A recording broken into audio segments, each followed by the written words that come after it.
India गठबंधन, जिसको हम लोग घमंडिया गठबंधन कहते हैं, या इंड गठबंधन, मतलब समाप्त गठबंधन है। हाँ, इंड गठबंधन है। तो इस गठबंधन में माननीय मुख्यमंत्री श्री नीतीश कुमार जी की भूमिका कहीं कुछ महत्वपूर्ण भूमिका नहीं रह गई है। इस गठबंधन में बस अब ये अप्रासंगिक ढाक के 3 पात के समान हो गए हैं। लालू प्रसाद यादव जी जो चाहेंगे वही होगा, और लालू प्रसाद यादव जी मन बना चुके हैं कि नीतीश कुमार और जनता दल के राष्ट्रीय अध्यक्ष नरेंद्र सिंह ने हमको बहुत तंग किया है, अब जो है ऊंट पहाड़ के नीचे आया है, इन लोगों को एकदम साइड कोना लगा के ही दम लेंगे। जनाजा जनता दल डिवाइडेड, हाँ, जनाजा जनता दल डिवाइडेड, उसमें एक नरेंद्र सिंह का गुट है, एक संजय झा का गुट है, एक मुख्यमंत्री जी का गुट है, एक अशोक चौधरी जी का गुट है, एक विजय चौधरी जी का गुट है। तो जिस दल के अंदर इतने सारे नेताओं जो है अपना अपना पॉकेट का पार्टी चलाएंगे, दल के अंदर दल चला रहे हैं, उस दल को क्या कहा जाए। कांग्रेस पार्टी ने समाजवादी पार्टी या जदयू को लतियाया एमपी में, छत्तीसगढ़ में ये लोग अपने दम पर चुनाव लड़ रहे हैं 2-4-5 सीट पर। तो इससे क्या है, मतलब है कि नीतीश कुमार की अब कहीं कोई भूमिका नहीं है। इंडिया गठबंधन के लोगों ने नीतीश कुमार को साइड लाइन लगा दिया है गठबंधन में। जनता दल का जो प्रदेश कार्यालय है उसमें नीतीश कुमार जी का फोटो है, तब नरेंद्र सिंह का फोटो है। प्रदेश का कार्यालय है भैया, उसमें प्रदेश अध्यक्ष का फोटो नहीं है। तो इससे साफ जग जाहिर होता है कि जनता दल में अभी सर्वशक्तिमान, सबसे शक्तिमान नेता नरेंद्र सिंह है। तो जिस दिन शरद पवार का एंट्री हो गया इस गठबंधन में, तो शरद पवार साहब बड़े नेता हैं, अब नीतीश कुमार उनके सामने अध्यक्षता कर नहीं सकते हैं। तो अब तय हो गया कि अघोषित रूप से शरद पवार साहब इंडिया गठबंधन के संयोजक हो गए।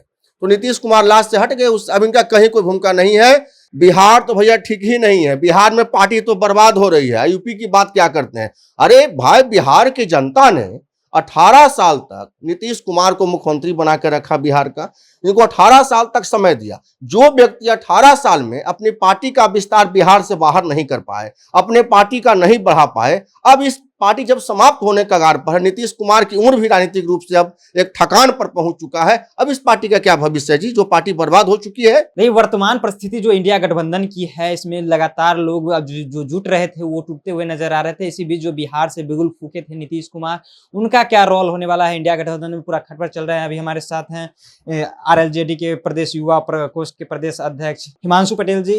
इंडिया गठबंधन में कुछ ऐसा देखने को मिल रहा है, नीतीश कुमार जी को देख लीजिए एक तरफ यूपी में देख लीजिए, तो ये क्या चल रहा है। देखिए, इंडिया गठबंधन, जिसको हम लोग घमंडिया गठबंधन कहते हैं, या इंड गठबंधन, मतलब समाप्त गठबंधन है। हाँ, इंड गठबंधन है। तो इस गठबंधन में माननीय मुख्यमंत्री श्री नीतीश कुमार जी की भूमिका कहीं कुछ महत्वपूर्ण भूमिका नहीं रह गई है। इस गठबंधन में बस अब ये अप्रासंगिक ढाक के 3 पात के समान हो गए हैं। अब देखिए, इंडिया गठबंधन अभी 5 राज्य में चुनाव हो रहा है, कहीं दिखाई पड़ा इंडिया गठबंधन। जिस तरह से कांग्रेस पार्टी ने समाजवादी पार्टी या जदयू को लतियाया एमपी में, छत्तीसगढ़ में ये लोग अपने दम पर चुनाव लड़ रहे हैं 2-4-5 सीट पर।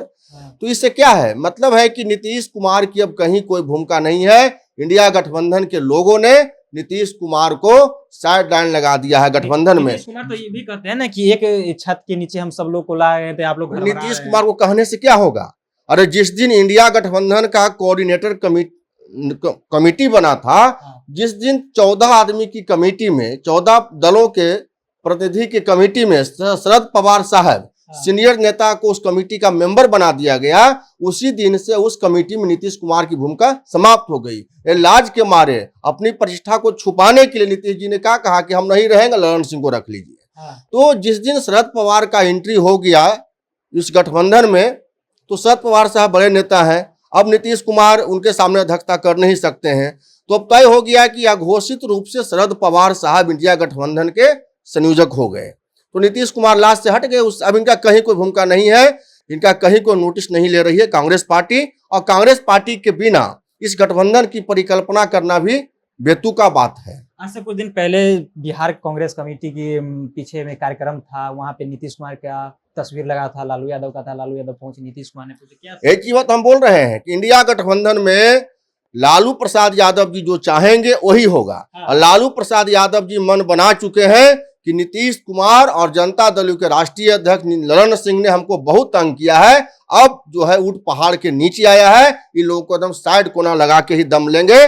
बार बार जो लालू जी नीतीश कुमार को अपमानित कर रहे हैं, इसका क्या मतलब? यही मतलब है कि लालू जी अब मन बना चुके हैं कि जितना हमको इस उम्र में परेशान किया है उसी रूप में अब नीतीश कुमार को हम खड़ा कर देंगे। जदयू के कई मंत्री हैं कहते हैं कि पीएम के उम्मीदवार जो चेहरे इंडिया गठबंधन वो नीतीश कुमार है। अच्छा, जदयू के कौन मंत्री की बात को माना जाए? जदयू पार्टी के अंदर इतना गुट है, जिस पार्टी का हम लोगों ने नाम रखा है जनाजा जनता दल डिवाइडेड। हाँ, जनाजा जनता दल डिवाइडेड, उसमें एक ललन सिंह का गुट है, एक संजय झा का गुट है, एक मुख्यमंत्री जी का गुट है, एक अशोक चौधरी जी का गुट है, एक विजय चौधरी जी का गुट है। तो जिस दल के अंदर इतने सारे नेताओं जो है अपना अपना पॉकेट का पार्टी चलाएंगे, दल के अंदर दल चला रहे हैं, उस दल को क्या कहा जाए? जनाजा दल डिवाइडेड। उस दल का जनाजा निकल चुका है। नीतीश कुमार ऐसे लोगों से घिर गए हैं, ललन सिंह टाइप जो है, अशोक चौधरी, विजय चौधरी, संजय झा, कि जनता के जो सारा अरमान है उस पर पानी फिर गया है और जनता दल यू पार्टी समाप्त हो गई है। कहा जा रहा है कि ये भी कि कई जगह पे ऐसा पोस्टर लगा है जहाँ पे नीतीश कुमार ललन सिंह का फोटो रहता है, प्रदेश अध्यक्ष का कहीं नहीं रहता है। हाँ, अभी हमको कुछ लोगों ने जानकारी में दिया कि जनता दल यू का जो प्रदेश कार्यालय है उसमें नीतीश कुमार जी का फोटो है, तब ललन सिंह का फोटो है। प्रदेश का कार्यालय है भैया, उसमें प्रदेश अध्यक्ष का फोटो नहीं है। तो इससे साफ जग जाहिर होता है कि जनता दल यू में अभी सर्वशक्तिमान, सबसे शक्तिमान नेता ललन सिंह है, उनके आगे सब बौना है। और उन्होंने नीतीश कुमार को विवश कर दिया है, नीतीश कुमार को सिलेंडर करा दिया है कि जो हम कहेंगे वह नीतीश कुमार को करना पड़ेगा। जो है अब जनता दल यूनाइटेड के अंदर चाहे लवकुश समाज हो, अति पिछड़ा समाज हो, दलित महादलित समाज हो या प्रगतिशील सवर्ण समाज हो, उनकी राजनीति वहां नहीं हो सकती है। सिर्फ वहां उन्हीं की राजनीति हो सकती है जो ललन सिंह का चाकरी कर सकते हैं। अभी लोकसभा का चुनाव नजदीक है, नीतीश कुमार का चर्चा चला है कि उत्तर प्रदेश से लोकसभा चुनाव लड़ेंगे। बिहार तो भैया ठीक ही नहीं है, बिहार में पार्टी तो बर्बाद हो रही है। यूपी की बात क्या करते हैं? अरे भाई, बिहार की जनता ने 18 साल तक नीतीश कुमार को मुख्यमंत्री बना के रखा बिहार का।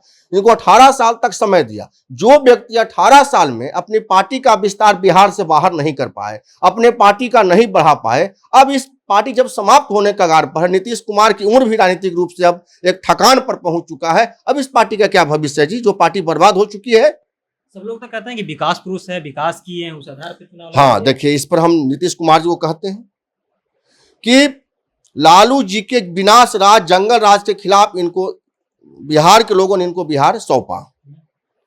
कुछ वर्षों तक इन्होंने अच्छा काम किया, हम धन्यवाद देते हैं मुख्यमंत्री के। लेकिन इन्होंने जो काम किया है, जंगल राज वालों के जाके गोद में बैठ गए हैं, लालू जी के सामने सिलेंडर कर गए हैं और पुनः बिहार में जंगल राज स्थापित कर दिए हैं।